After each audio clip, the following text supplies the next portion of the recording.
is the Wrestlebread Podcast, bringing you the latest news, recaps, and analysis of AEW and WWE. Get the unique perspective from a wrestling fan of over 25 years. Here's your host, Jaydee.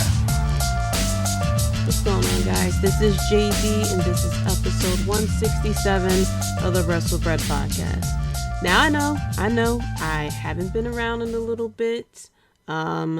Life, gets a little crazy, but I have been paying attention to what's been going on lately. It's been a crazy week, 2 weeks actually in Philly, starting off with Extreme Rules and then going on to the Fightin' Phils, going on into the National League Championship. Not going to jinx and say the W word just yet, but high hopes. Right now they're tied 1-1 with the Padres. They're coming back to Philly, where I think they're going to take it. I'm going to just leave it there. Also, for the Eagles fans out there, being 6-0 and just recently beating the Dallas Cowboys, which, I knew that the Cowboys were going to lose, but I was just hoping that the Eagles would just get a loss. That's all. Just pop the bubble now. And I felt the same way when Dallas was starting off hot and they was getting a streak going. And I was sitting there saying, you guys need to get the loss now so you have time to recover and move on, hopefully to the playoffs. But Eagles really have a very easy schedule coming up, and slightly going to be disappointing and a little frustrating because, it is what it is. But, football is going on. Very exciting times, of course. Very crazy times on top of that. And, we got the Flyers, who I believe are 3-0. We had the Sixers playing as well. And it's just been crazy times and a lot of fun times as a sports fan in Philadelphia. Going on with wrestling, a lot of interesting things have been happening with wrestling. Some news as well. I'll be going through some things that has happened in the past 2 weeks. Starting off, Sarah Weston, who was better known as Sarah Lee, who was on the 2015 Tough Enough. She actually won, had passed away at 30 years old. Very sad news. I forgot who she's married to, but she had left behind a husband and 3 children, I believe. There is a GoFundMe. I believe she is married to, he was formerly in NXT, and there's a GoFundMe that has been set up to help with funeral expenses as well. Very sad, especially with someone passing just so young, and especially leaving behind children who unfortunately will grow up either with limited memories of their mom or no memories of their mom as well. We also had some switch up with the commentary teams on Smackdown, Raw, and NXT. I haven't really watched NXT like that, so I can't really tell you how I feel about Vic Joseph and Booker T together. But I have to say, Kevin Patrick, he's not really doing it for me. Like, he was fine in NXT, but, once you go to the main roster with Raw and SmackDown, you got to put a little more pizzazz to it. Especially the fact that we had Michael Cole and Pat McAfee going, and I don't know, he sounds very monotone a bit to me. And the moments where he should be excited, like, he's not that excited. Maybe because I'm used to how, normally commentators are, that, when something gets exciting or something like that, there's a reaction to it. Like, I'm not saying for him to go, oh, every single time somebody gets hit.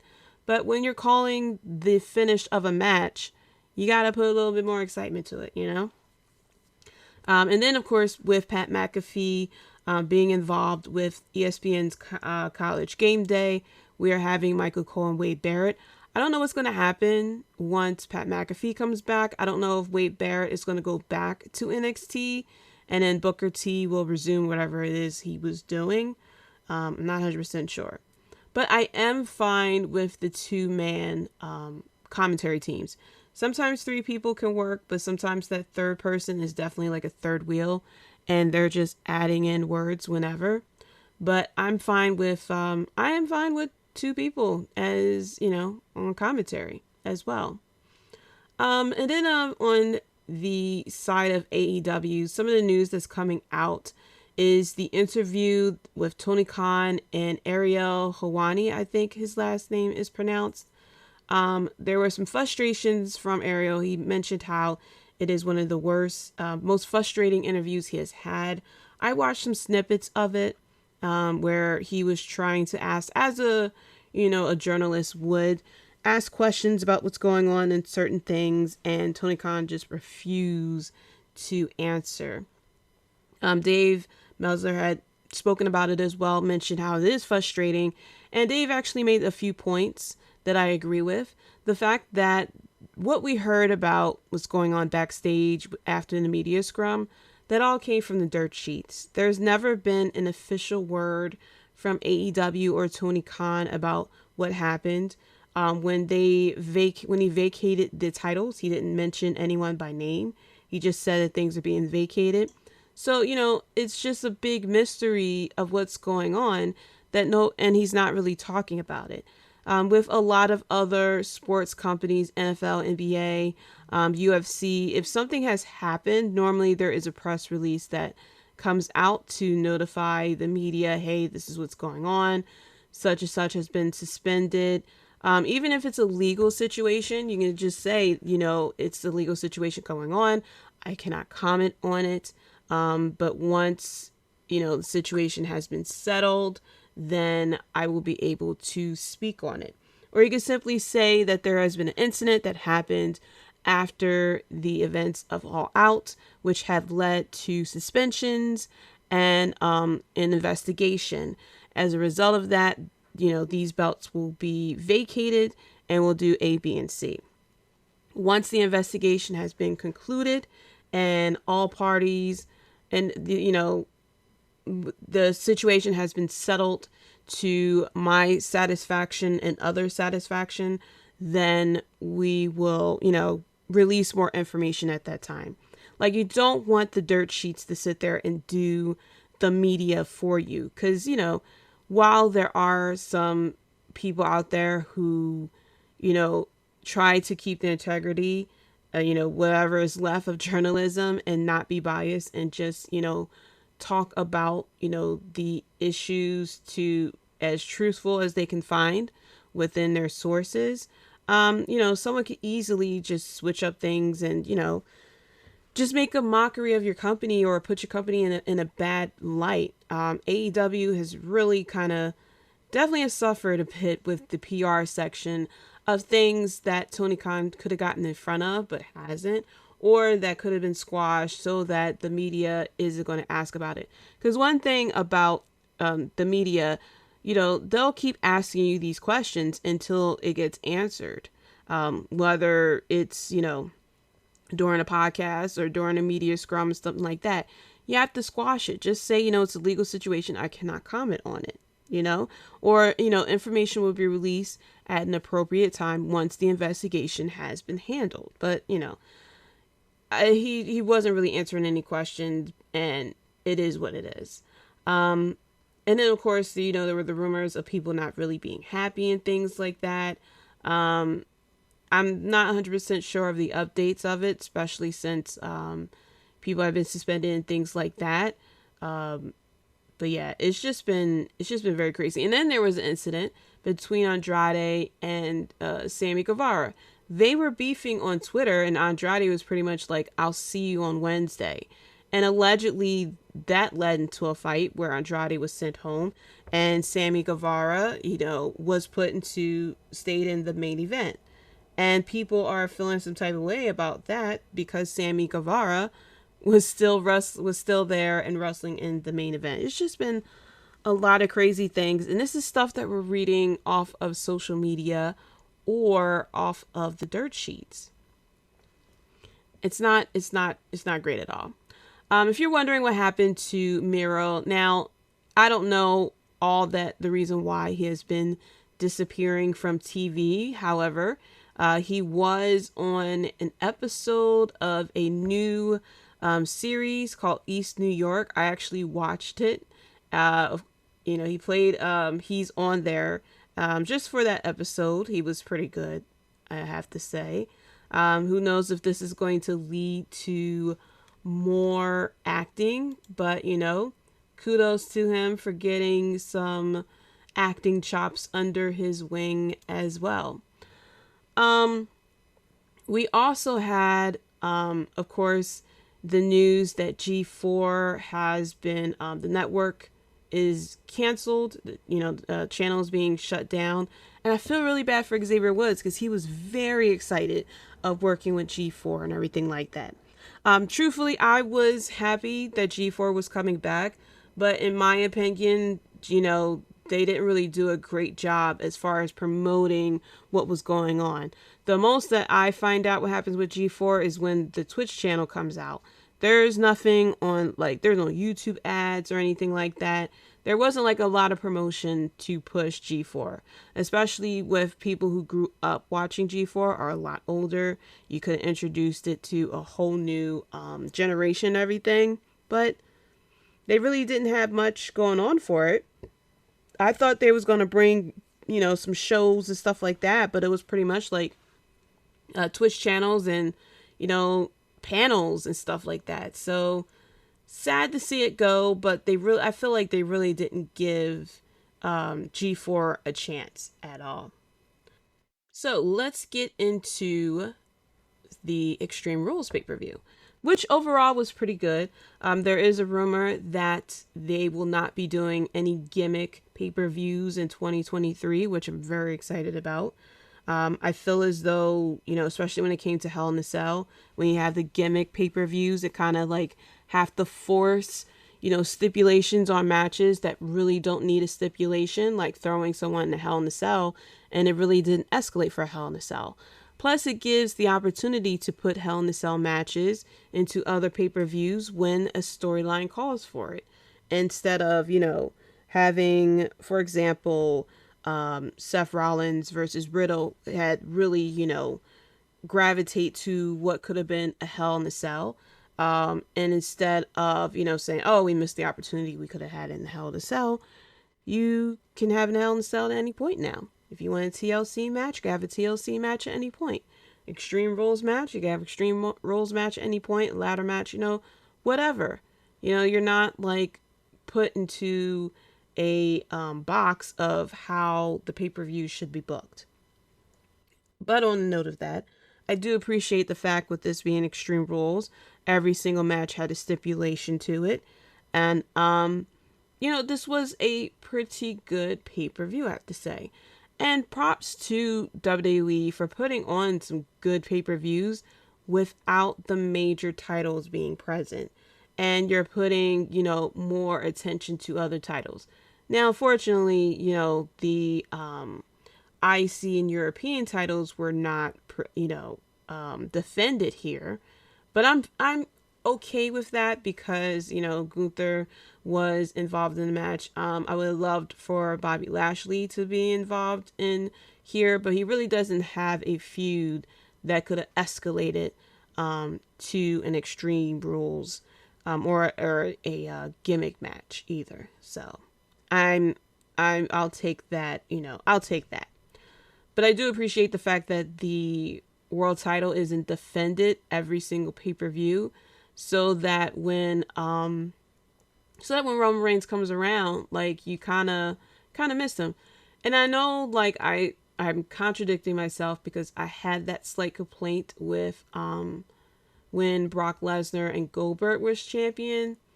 But sometimes, I don't know, I didn't like the way it was presented because, maybe because Roman Reigns has held the title for a very long time. And it's I just really need to take a break because he's been rocking it for, 2 years at this point. So maybe that's why I feel a little better with him not really appearing at every single, show, every single pay-per-view and stuff like that. That it kind of gives the title a little bit more prestige. But at the same time, you kind of don't want it to be forgotten about. So of course we are waiting around for Crown Jewel. That's when Roman Reigns will be going against Logan Paul for the title. They also added a couple of more matches to Crown Jewel as well. Brock Lesnar is back, and he went and attacked Bobby Lashley. You know, he lost his title. He lost the U.S. title, and he is now feuding with Brock Lesnar. Finally, Bobby Lashley remembered, like, hey, Brock Lesnar did take a title that I never lost. And so I'm fine with this feud. They definitely have been hyping it up, and this is leading to Crown Jewel. Hopefully Bobby Lashley will then, have, remember, like, hey, I realized that I had a title that I never lost. Hey, Roman, what's up? You know what I mean? We also had the return of the Good Brothers. So we have the OC reunited. And it's, it's Bullet Club versus Bullet Club, basically. It's kind of how it feels. We'll have basically the feud of Finn Balor versus AJ Styles continuing. And I'm fine with that. I'm okay. I do like the Judgment Day.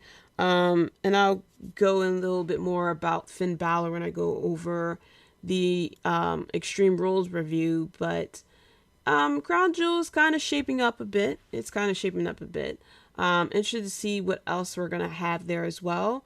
And we'll go from there. So going into the Extreme Rules pay-per-view, first of all, which took place in Philly. Shout out to the crowd. The crowd was great, of course. We also had, first of all, starting out with the 6-man tag team match, a Donnybrook match, the Brawling Brutes versus Imperium. Listen, you can give me Sheamus versus Gunther all day, every day, and I probably won't complain. I might be eating my words at a certain point, but I liked this match. This was a very good opener. And I did record my reaction to Extreme Rules, but I come to realize I'm not a great reactor because a lot of times I'm just staring at the screen, like watching and just like really paying attention to what's going on. At one point I was sitting there like, that's a really nice bar that they got, sitting there. But it was a pretty good match. Of course, Sheamus' chest still looks like ground beef. But I love the dynamic between these 3 wrestlers. I'm all for it. I hope this leads into more fights between these two trios. I know I'm trying not to say trios because that's an AEW thing. But in the end, we did have the Brawling Brutes, that defeated Imperium, which I figured since, Gunther's title is on the line, you can have, Sheamus, get a win over Gunther and kind of continue with the feud between these two. I hope this leads to a match between these two at, Crown Jewel. Like, let this bad boy continue, between these two. After that, we had Ronda Rousey going against Liv Morgan. This was an Extreme Rules match for the women's SmackDown title. I wasn't really the biggest fan of this match. This match was kind of like one of my least favorite of the night. I understand that you want to protect your opponent, but you don't want to make it like so obvious that you are treating the baseball bat as a feather. It was an okay match to me. I feel as though they could have done a lot more with this match for it to be Extreme Rules. not asking for blood or anything like that. But just, just give me a bit of creativity. I was pretty confused with the finish. With Liv Morgan, getting trying to get out the arm submission and stuff like that. And of course, Ronda Rousey was like pretty much working the arm most of the match. And I don't know. Then she like started smiling and stuff like that and passed out.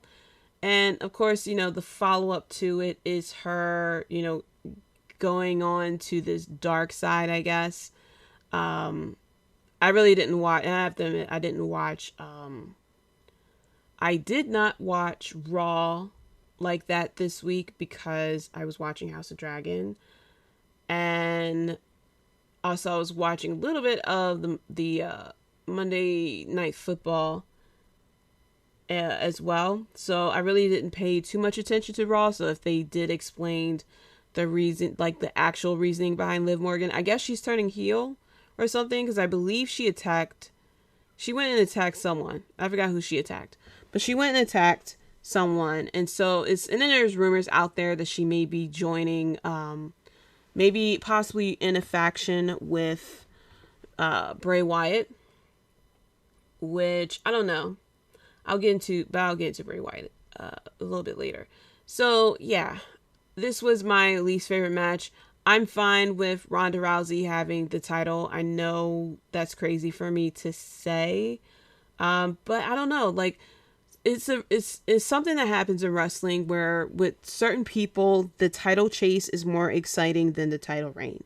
They really didn't do Liv Morgan any favors as far as her booking is concerned, because even with her rise of coming after the title, a lot of people wish that they pulled the trigger when she was going against Becky Lynch. Maybe it would have felt a lot better as far as her title reign at that point. But I feel like the booking of how she won the title, and then the booking since she won the title and having to defend it against Ronda Rousey, it really comes across as like pure luck. I forgot which wrestler it was. It might have been R-Truth. I'm not 100% sure. Actually, it might have been R-Truth that was getting wins over people by pure luck. Like, someone got hit by a chair or something like that, and then they fell on top of the person. Like, they got hit by the chair or something like that, and the other person somehow got knocked out, and the person fell on top of the other, and they won the match that way. If you know what I'm talking about, please let me know. But I could have sworn that that was a finish to a match. And I can't remember what match it was. It was the men's match, definitely. And it was someone who kept winning by pure luck. And that's how I felt about Liv Morgan with her title reign. That she was getting these wins out of pure luck. Not like, it felt like a jobber who won the title and is like pure luck that they're keeping the title. That's how I felt. I feel bad for Liv Morgan because they really didn't build her up to really be a very strong champion. Underdog, yes, but they really didn't build her up to be a strong champion, whereas though her defending the title would be believable. So I'm fine with Ronda Rousey winning the title. I kind of figured that Charlotte will eventually come back or something to work with her again. I know a lot of people are rolling their eyes about it. But they really don't have a lot. I mean, they're bringing up women from NXT and stuff like that to fill up the roster. But on SmackDown, I mean, they really don't have a lot going as far as who can really have a feud with Ronda Rousey besides Shayna Baszler. Still waiting on that. So yeah, I'm interested to see what's going to happen next with this. So after that, we had the strap match. Karrion Kross going against Drew McIntyre, first of all. Karrion Kross and Scarlett. Love the entrance, of course. Scarlett, my goodness. Scarlett will make you forget that a match is even going on. She definitely gives me Sable vibes, and I mean that in as a great compliment. Definitely, she is definitely towing the line, definitely stepping over the PG line, but definitely towing that HBO Max rating. Okay. Um, but yeah, first of all, very unique finish. I don't know why heels never thought of doing this. To use pepper spray to, get someone incapacitated to win the match. Um, I didn't understand the start of the match where Karrion Kross refused to put on the strap. I didn't get why he did that. I don't get the psychology behind that. I don't know if he was trying to toy games with Drew, but it was like coming across that not afraid, but like he was the tough guy who was actually afraid deep down to do this. And that it took for Drew McIntyre to put the strap back on. Yeah, you know what I mean. But this was a good strap match. Appreciate the commentators talking about previous strap matches that has happened. Um, One of my favorite strap matches was Stone Cold Steve Austin versus Savio Vega. I forgot who they mentioned as far as strap matches, but they didn't mention Stone Cold versus Savio Vega like that. But this was a pretty good strap match. I'm not no complaints really about it. Um, and I'm fine with the finish. I kind of figured that we would get. I didn't expect um, Karrion Kross really to get the win the way that he did. But like I said, a very unique finish. My only question is because Scarlett was very close to Drew McIntyre, where she had sprayed the pepper spray, and she was completely fine. Like it really didn't affect her as far as emptying out a whole can of pepper spray, less than 3 feet from herself.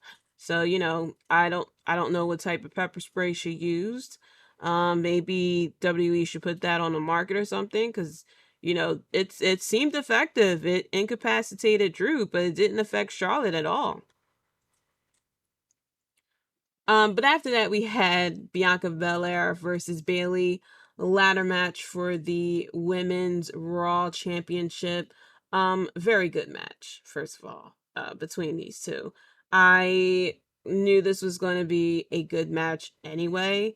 So I wasn't shocked that, I wasn't shocked. I knew this was going to be a good match. I knew that, Damage Control was going to come down and help out, and I fully thought that maybe we would get Sasha Banks and Naomi to come out and help Bianca Belair. Because of course, they had attacked Alexa Bliss and Asuka so that it would leave Belair by herself. But props to WWE for booking Bianca Belair to, hold on and take out all three members of Damage Control. So props. It kind of makes Bianca Belair definitely putting the EST in strong S. So I really appreciated um I really appreciate it. I really enjoyed this match between these two.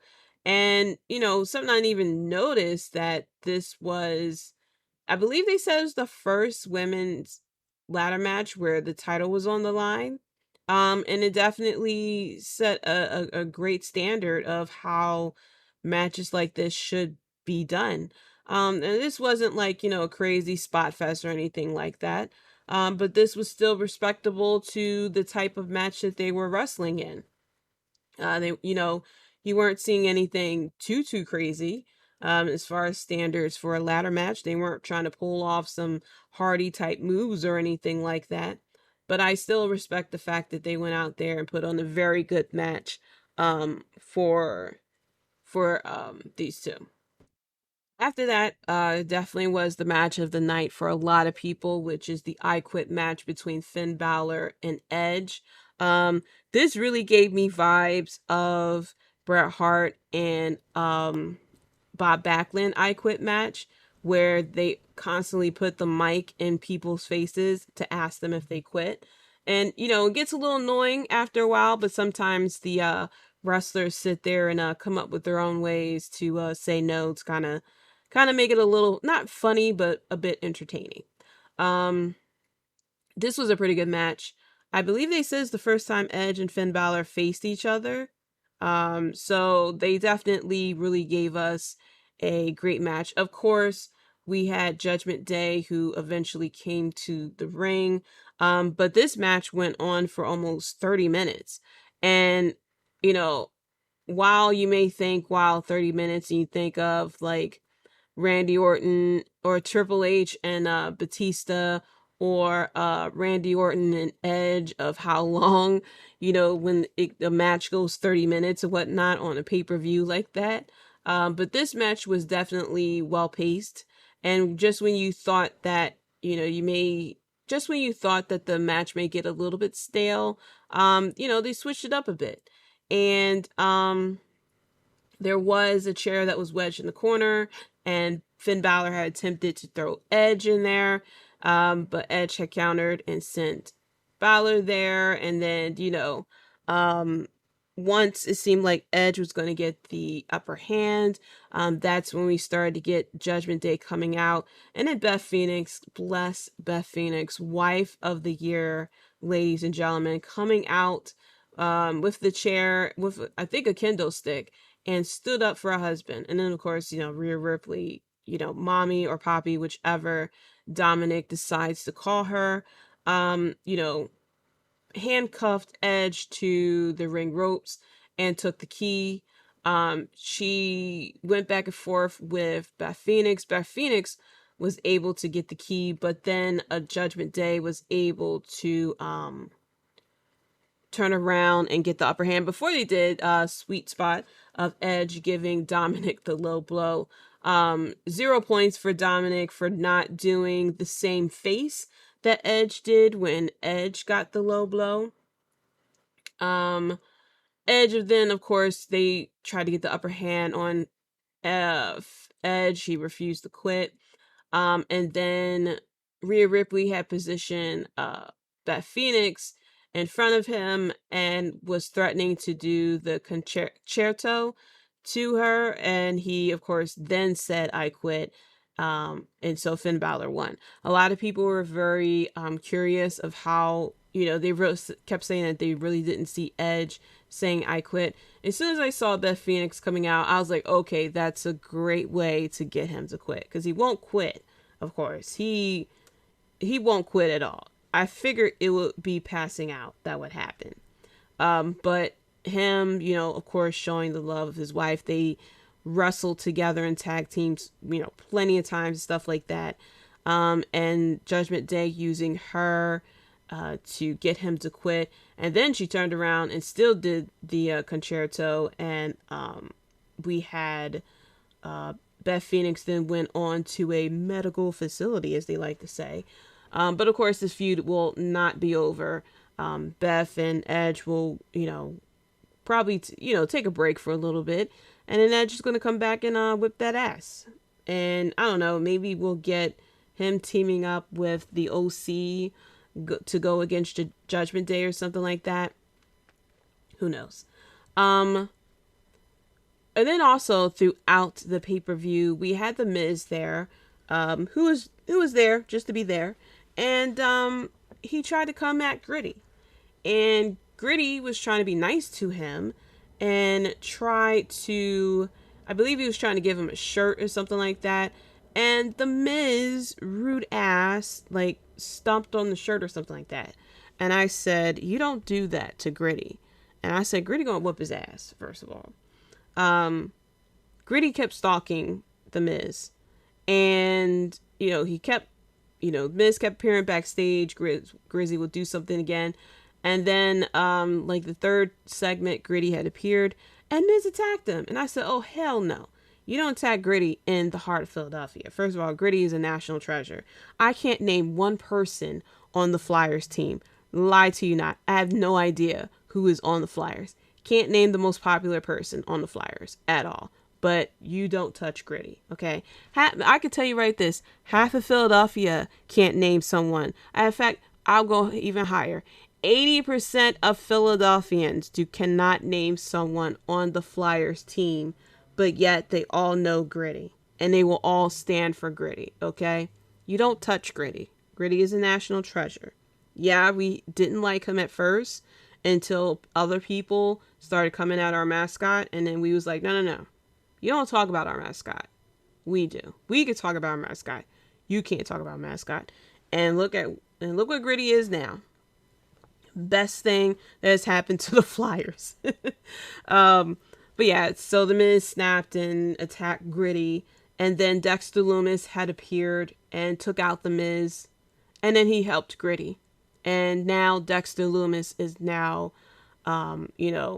he is welcomed to come to, the Phillies game. I'm sure he's going to show up at a Flyers game.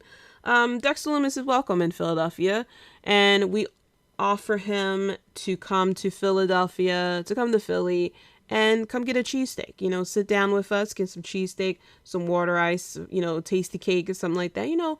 We show love. We show love when you show love. You know what I mean? So, shout out to Dexter Lumis for, recognizing that Gritty is the way. And, you stand up and you defend Gritty. And so I appreciate Dexter Lumis for what he did. So getting to the main event, which was the Fight Pit match, Matt Riddle versus Seth Rollins, Daniel Cormier as the special guest referee. Let me tell you something, okay? DC got on my nerves pretty much 80% of the match. I don't know if no one told him how matches work, but I guess WWE had assumed, along with yours truly, that whenever you have a rule of, submission, that someone says, I quit, or they cannot stand at a 10 count, is when soon as a person falls down on the ground, that you immediately start counting to 10. You do not, as a referee, take 20 minutes to check on said person to see if they quit. You just simply look at them and then you count 1, 2, 3 on to 10. I don't know if DC had to pause all these times to figure out which number is first. Do you start at 1 or do you start at 10? Does both feet have to be up in a upward position, feet flexed, in order for me to count to 10? Does they have to be on their back, laying like they are pushing daisies? Or can I count when they're in any position? He was pissing me off. He was pissing Seth Rollins off as well. There was a spot where Seth Rollins and Riddle were up on the platform of the fight pit, and Seth Rollins did, I believe it was the pedigree on Riddle.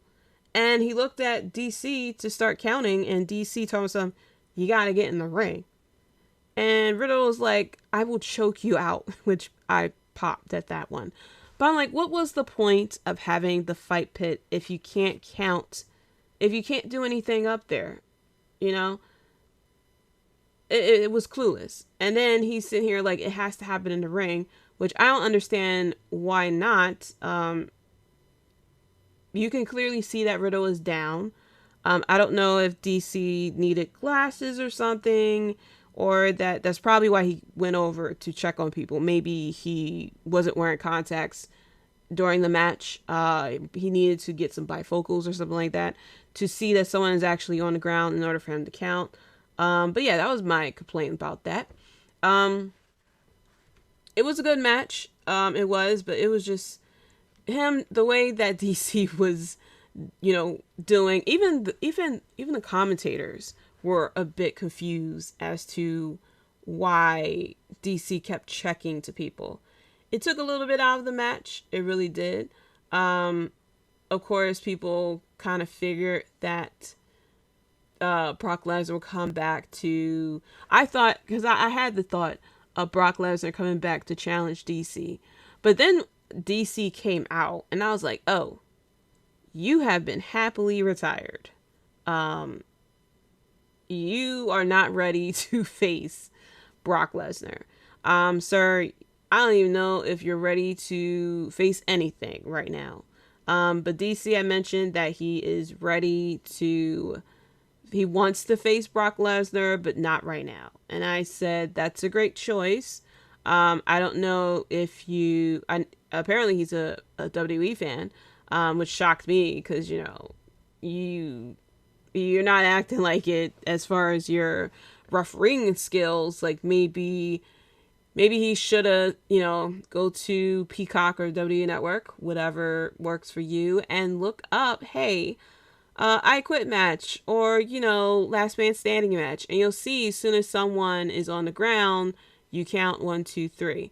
But this was a good match between Riddle and Seth Rollins. And, I wasn't surprised.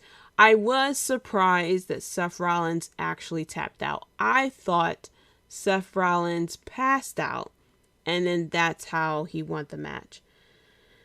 But instead, we had Seth Rollins actually tapping, with Riddle putting on the triangle submission. And Riddle held on. Seth Rollins tried to get out of it, but Riddle held on, and it caused Seth Rollins to tap. Wasn't the biggest fan of how that finished, truthfully. But I feel like more could have been done with the match. For as intense as that rivalry is, that rivalry wasn't as intense as the Donnybrook match. Like, the intensity of the match between the Brawling Brutes and Imperium, it felt a lot more stronger than the main event. And I don't know, it had its moments, it definitely had its moments of the intensity, but and it was something I was hoping, it was something that I had a concern about. For as great as the promos has been, between Riddle and Seth Rollins, that we wouldn't get something that will meet, it will be a good match. It's a good match. The main event was a good match, but it's just that the intensity wasn't as strong as I thought it would be.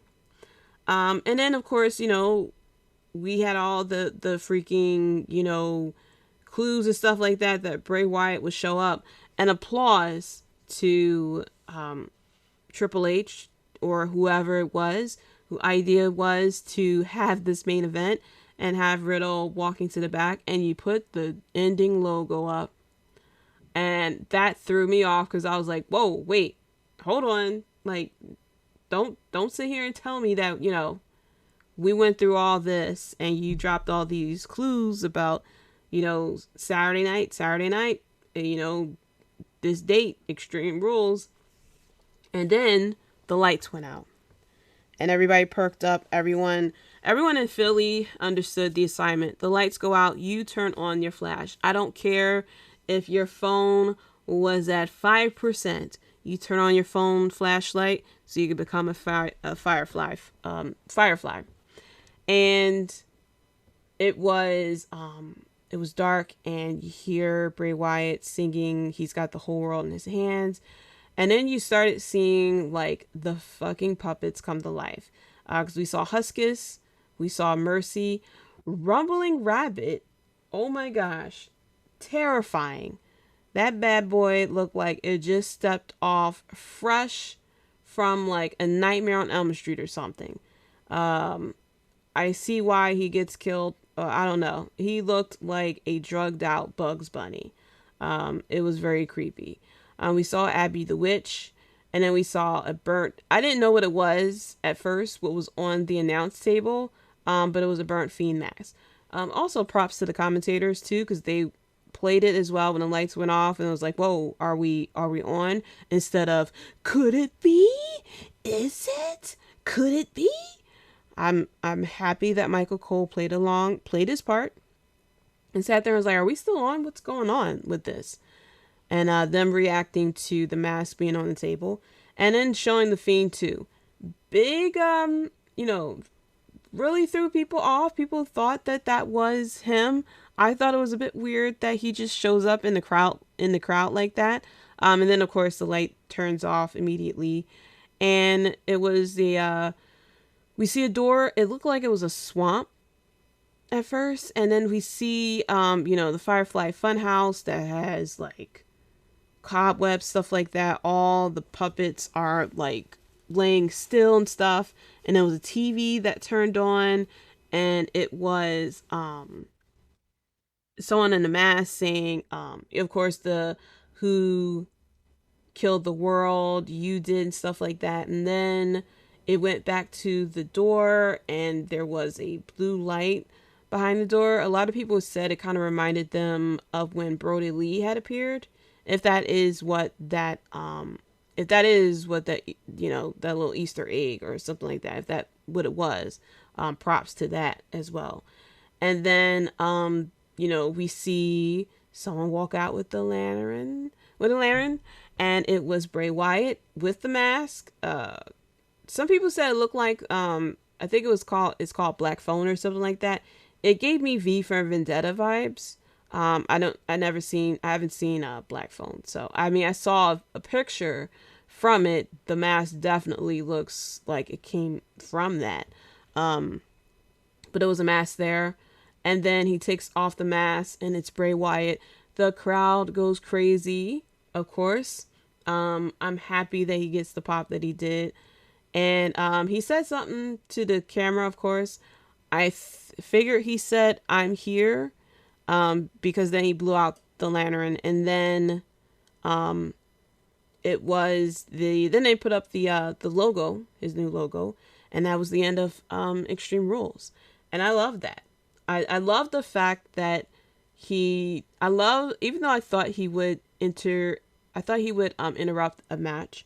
I'm very happy that it went off the way it did, that the return of Bray Wyatt was done separately, and that all the matches got its own time to shine, and that Bray Wyatt was the last thing, so that if his return came any earlier, then people would have kind of compared to what they saw to the rest of the event.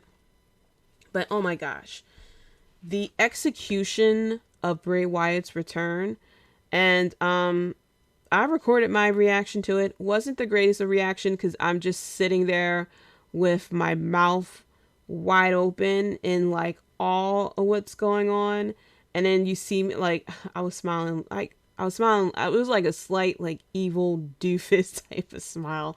But I'm just like in awe of how this all played out. Definitely gave me strong Undertaker vibes. If you remember his feud with Randy Orton, when Randy Orton set the casket on fire with him in it, and they started doing these vignettes of recaps of what happened, and like with the shot with Randy Orton with doing his pose in front of the casket, and at the end it was a question mark, and it just like kept unfolding from there. It really gave me those vibes, and I love that. I even liked it when they did it with Edge. There was that mystery of, what is this? Who's coming back? And this, that, and the third. And even though we knew that it was Bray Wyatt, it was still like, look how much fun. First of all, the FBI agents that were on Twitter and Reddit decoding these things like America's Most Wanted. It was fun reading, look what we see here, and the source code, and, people Googling things and stuff. So nobody should be asking any questions, first of all, of who's this and what match was that and stuff like that, because apparently all of wrestling fans showed that they know how to use Google, they know how to look things up, they know how to figure things out, without really being told word for word, hey, this is what this means. I really appreciated it. And, going on to as far as with Bray Wyatt, there was another little vignette on Raw. And it looks like, you mentioned, like you're not prepared for what's going to happen and stuff like that. And then, we go on to SmackDown where he is supposed to return. And that was the main event as well. And he made his return. He came out and he spoke his real stuff. People didn't believe that it was like, people thought that maybe this was a persona. And it was like, is it really Bray Wyatt? I come to realize like he's been a character since he started, really. Like he never had really a chance to come out of character and really speak to the crowd. And he decided to really be his past self and talk about how pretty much he was, very down. He was very down because he was fired, of course, with the loss of Brody Lee and other loved ones, and how no matter what, that the fans like had his back. And he thanked the fans, and he mentioned how the fans saved his life and how people came up to him and said, you saved my life, stuff like that. And it was basically him saying thank you. And I thought that was very clever that they did it that way, that to have him, especially with the theory that the Wyatt Six may be 6 alter egos of Bray Wyatt, that basically would be like the movie Split. I figure if that is the way it's going, like very clever way to give Bray Wyatt the opportunity to really speak to the fans from the heart. Of course, it was very emotional, very heartfelt from Bray Wyatt as far as his promo that he gave to the fans. And first of all, it was cut very weirdly towards the end, because as he was talking stuff like that, and before he continued, the lights went out, and then it was on the Titantron, I guess is an alter ego of Bray Wyatt with the mask, and he was saying to forget the past and saying join me and stuff like that. And then it kind of like went to a commercial. It was very weird, the way that it was edited. But I really loved the return of Bray Wyatt. I'm a fan of Bray Wyatt. I feel as though that man needs to be, in a horror movie somewhere. Like Rob Zombie needs to write another horror movie and just throw Bray Wyatt in there. My biggest gripe with Bray Wyatt, that I felt as though there was money left on the table. With him as the Fiend with the Firefly Funhouse, like he's a very creative person, and he's really good at telling stories and having mystery. And, a lot of people compare him to this generation's Undertaker.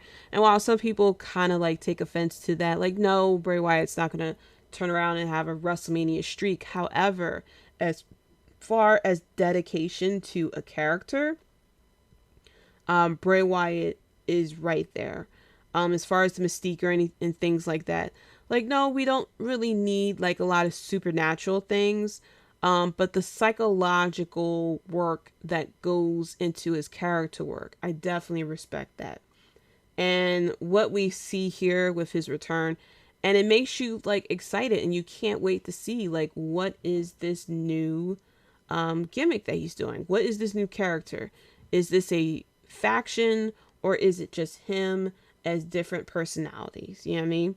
And I really appreciate it. I'm very excited to see what's to come from all of this.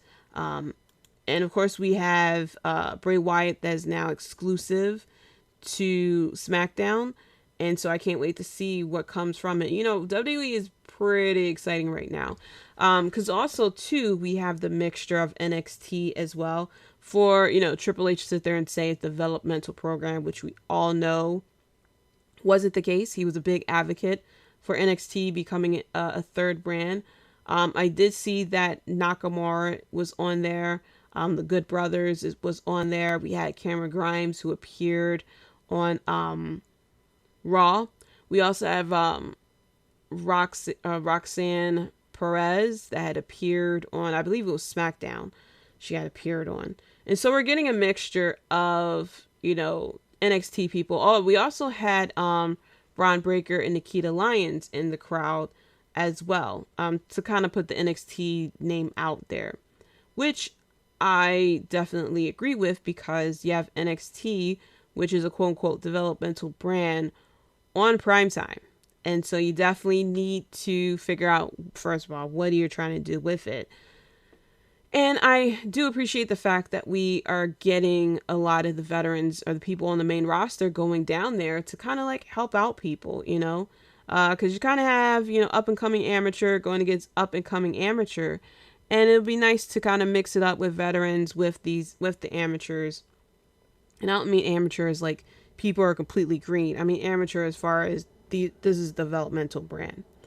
But to kind of like mix up things, give different, storylines, stuff like that, and kind of get people to tune in. I don't really watch NXT like that. So, whenever I tune in, I get a bit lost of what's going on at that point. But I do like the fact that we are getting a mixture of the main roster going down to NXT and NXT people coming up to the main roster. First of all, we have Fire and Desire reunited with Sonya Deville going to NXT to stand in the corner of Mandy Rose. And so, yeah, I can't wait to see also what happens with that. So going into AEW, listen, right? I don't know. My issue right now with AEW is the booking. That there isn't a lot of storylines. Now, not saying there isn't any. I'm saying there's not a lot of storylines. The best story coming out of AEW was the story of Hangman Page. Even though, yes, the story took a long time for it to finally go through. Or, the story between Bryan Danielson and Kenny Omega, who is the best wrestler in the world. And having that, go between them two. And right now, it's like, my issue with the booking of AEW is that there isn't like a continuous, like, defined storyline. Like, we have feuds, we have JAS, with, the, Blackpool Combat Club. And you had the story of Dan Garcia, which I'm still confused as to why they decided to have Dan Garcia still side with JAS instead of, going over with Bryan Danielson. Like, there's not really an explanation that could really can make sense as to why we had that happen. But, like, just a storyline to kind of tune in, because you can put on like good matches, stuff like that, and just say, hey, like we had Chris Jericho versus Bandito, we had Chris Jericho going against Dalton Castle for the Ring of Honor title and stuff like that. And it's kind of like, I can kind of skip this Dynamite. We have these matches, and I can catch the recap, something like that, or I can read the recap of, what's going on in Dynamite and Rampage, stuff like that. And it's just like, it's a lot going on. So now they have Renee Paquette. I was about to call her Renee Young. They have Renee now in AEW. It seems like she'll be doing backstage interviews and stuff. And I don't know, there's a lot. There's a lot. Like, we're just collecting people at this point. And it's kind of the same thing that's going on with WWE too. Because now we have the Good Brothers. We still have NXT people coming up. We have Hit Row and stuff like that. And it's just like, we have a lot of people who were let go from NXT or from the main roster that Triple H has been bringing back. We still have like Sasha Banks and Naomi as well. And then, of course, there's people who are in AEW who wants to go back to WWE as well. And it's like, it's a lot going on. Like, I think they all need to take inventory of their roster and figure out who is going to work out and who's not. Like, they still have a whole, like, they still have Ring of Honor. And allegedly, they're going to have another pay-per-view for Ring of Honor, and then they're going to try to get a weekly show in 2023. And it's like, yeah, figure out how you're going to work with that and book it as well. And they just have a lot of people and not a lot of TV time. Like, AEW only has 3 hours of TV.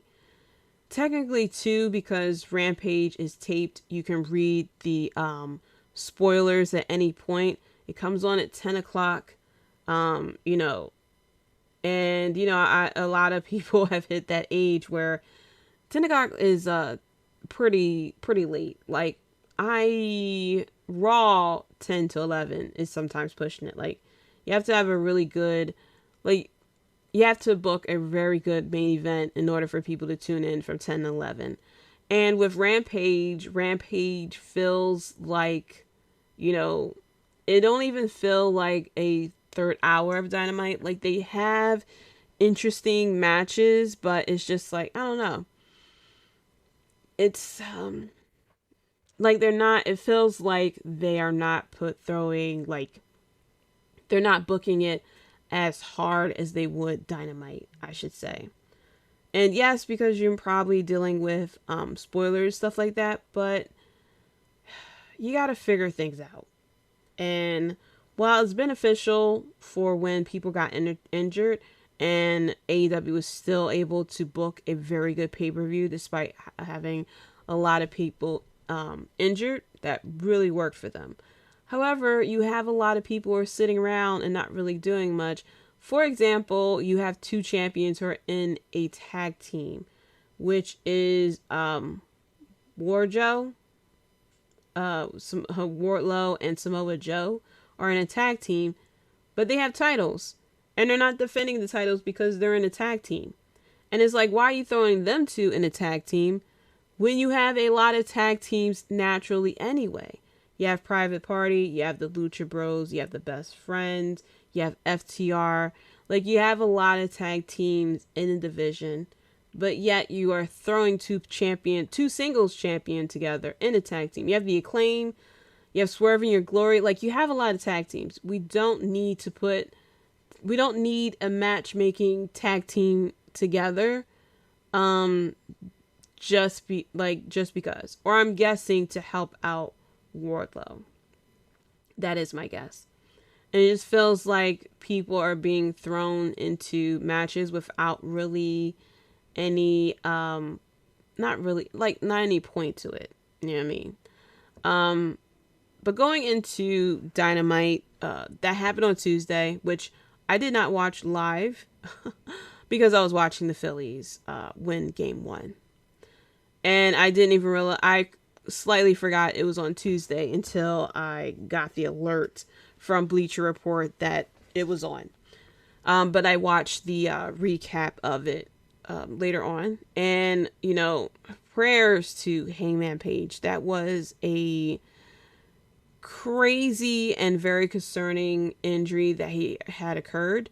The latest update is that it was a concussion that he suffered. But wow, like, it was pretty scary. And from what I've seen and read, Dynamite was a pretty good show. Of course, until that very scary moment where Hangman had to be stretchered out. And it, you know, we would normally see whenever someone has an injury, especially a head or neck injury, is very blatant. Like, you can really see it. But when I watched it, I was like, okay, you couldn't really see like where the injury came from. Where the injury came from, but normally you'd be like, oh, okay, he landed weirdly on his head and neck, and it looked like he was like selling the spot at one point. But I'm very happy that he was okay, and I applaud the way that was handled. Moxley had cut a promo, you know, hoping that Hangman Page is able to pull through as well. And you don't know what would have been the actual what it would have been with Hangman Page and Moxley if Hangman was supposed to win or if Moxley was supposed to retain and then have MJF. You know, go against either one of those, but we've seen that happen. MJF decided to cash in for Full Gear to go after the title. I fully expect for him to win the title at Full Gear. Um, while I do like John Moxley is awesome. Um, I'm ready for him to not be champion. Not because of anything bad, but he is a 3-time champion now, and it's just time for someone else to hold that title. And I know it's going to be MJF. We also had the Ring of Honor World Championship. First of all, Dalton Castle is amazing. I love his entrance. His entrance is one of the best. One of the best I've seen this year. I would say consistent weekly entrance I've seen this year. I've seen a lot of better entrances, of course, but as far as consistent, this is his entrance all the time. Definitely Dalton Castle. Also, speaking about entrances, I completely forgot to mention this. Finn Balor's entrance. Holy smokes. Gave me Hellraiser vibes. I know people were pointing out Kanye West, but I was thinking Hellraiser. And then his entrance music. He got new theme music, which is on Spotify. I definitely looked for it, and I definitely listened to it. Fire. It's like a very slowed down version of his theme that he had, of course, when he was in NXT and shortly on the main roster after that. But going back to AEW, very interesting Dynamite. We had the return of Riho. And then we also have Saraya also coming out to aid Toni Storm as well. Toni Storm's just ready to no longer be interim champion, which I completely understand as well. But a lot of people are happy that Riho was back. I like Riho. I do. I like Riho.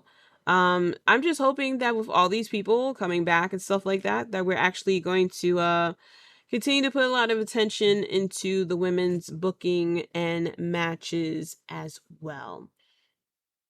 And then we have the Kingdom, who is showing up in AEW, which is Matt Tavern and Mike Bennett. And I'm sitting here do we not have so many other people on the AEW roster that could come in as well?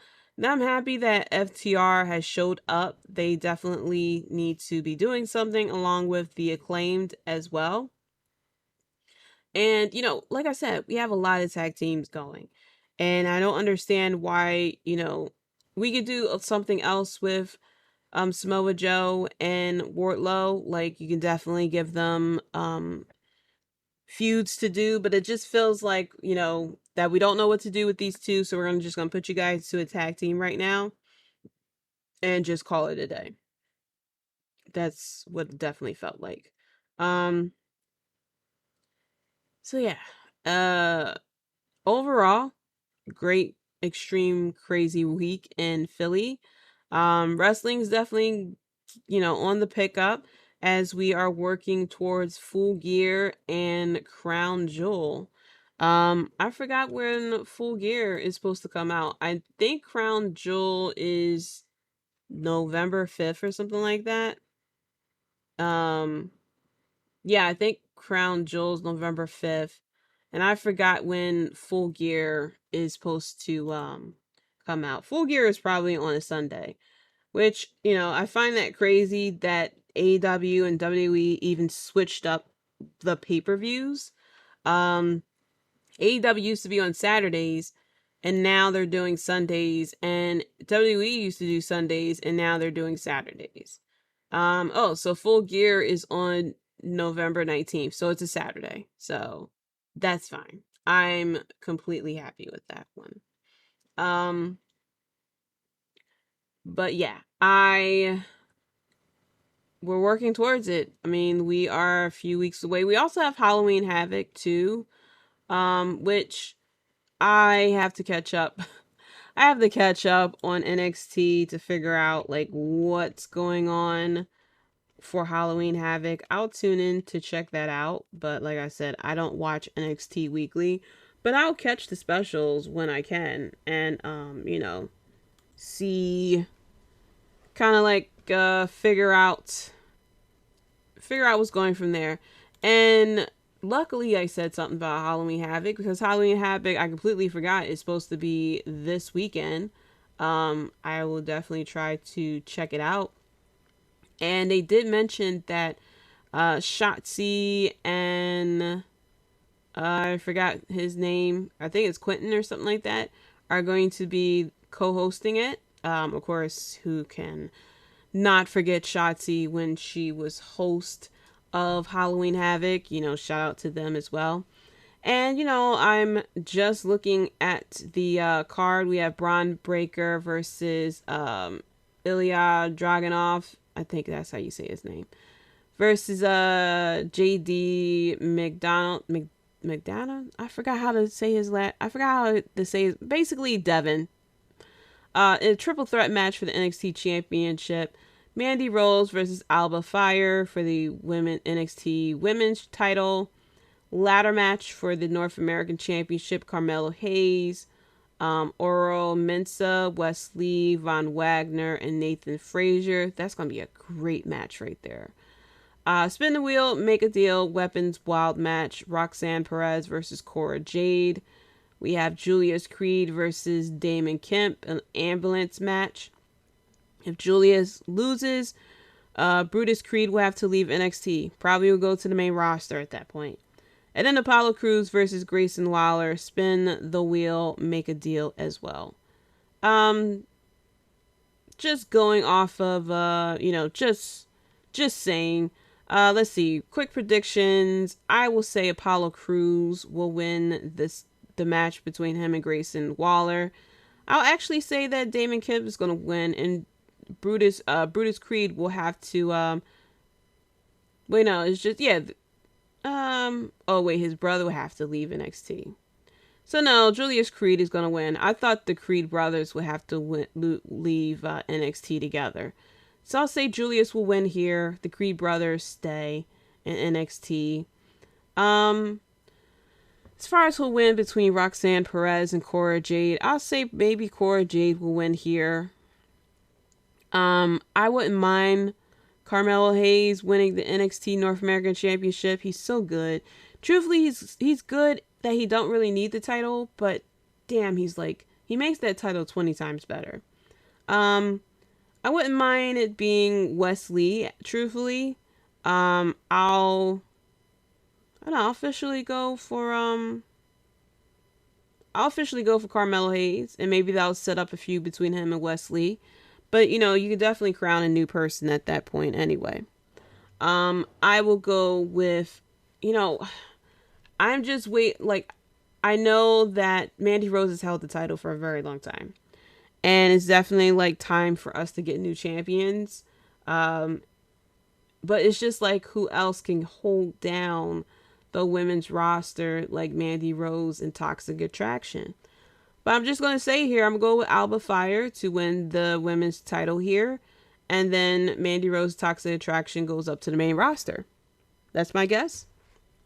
For the NXT title,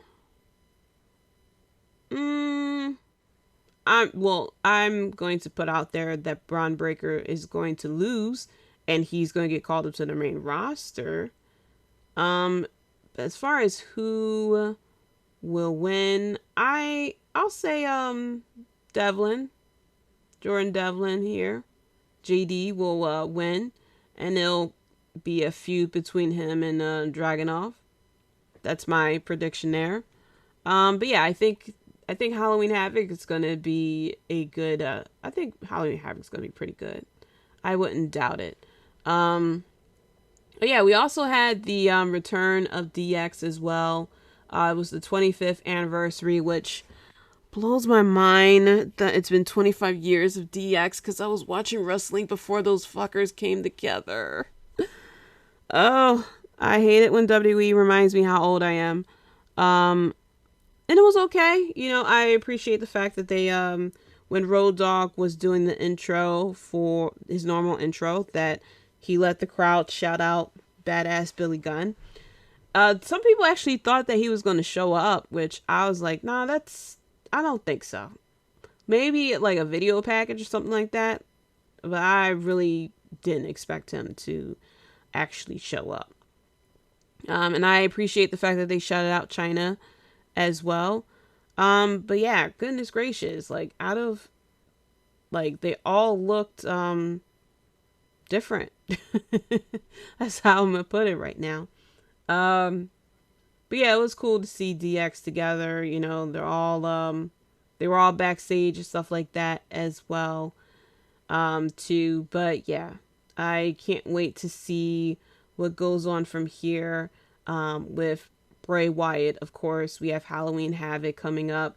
The promo between MJF and William Regal, real quick. Whoa, fire. Can't wait to see what's going to happen with that. I'm sure everybody's waiting for MJF to win the title and kind of go from there.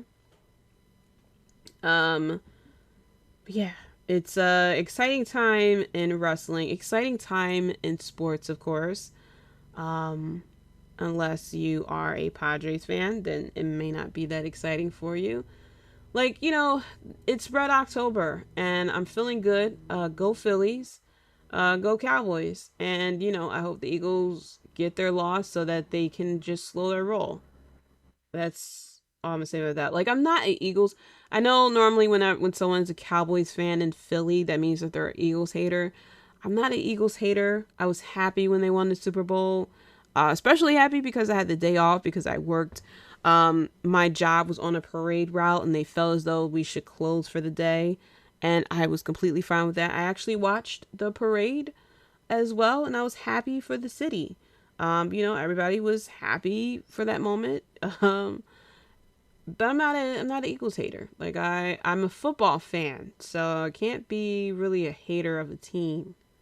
I'm a hater is a sense of like, I'm jealous when it comes to Tom Brady, but that's not the same anymore.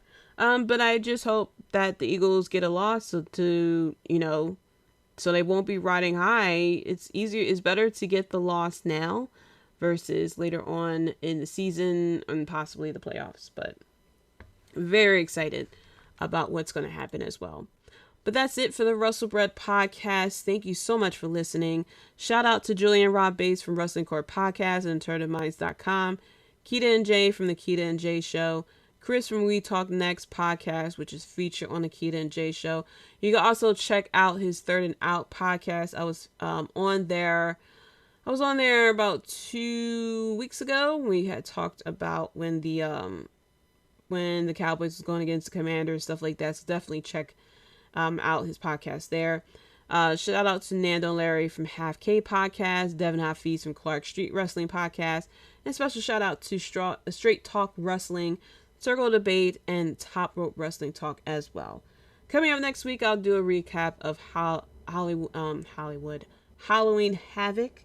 I'll also be talking more about what hopefully we'll get more of Bray Wyatt so we can figure out, what this Wyatt 6 is going to be. If it's the 6 sides of Bray Wyatt or if this is a faction that is coming together as well. Be sure to follow me on Twitter at JDC137. That's JAYDE, the letter C137. You can also follow the podcast at Wrestlebread as well.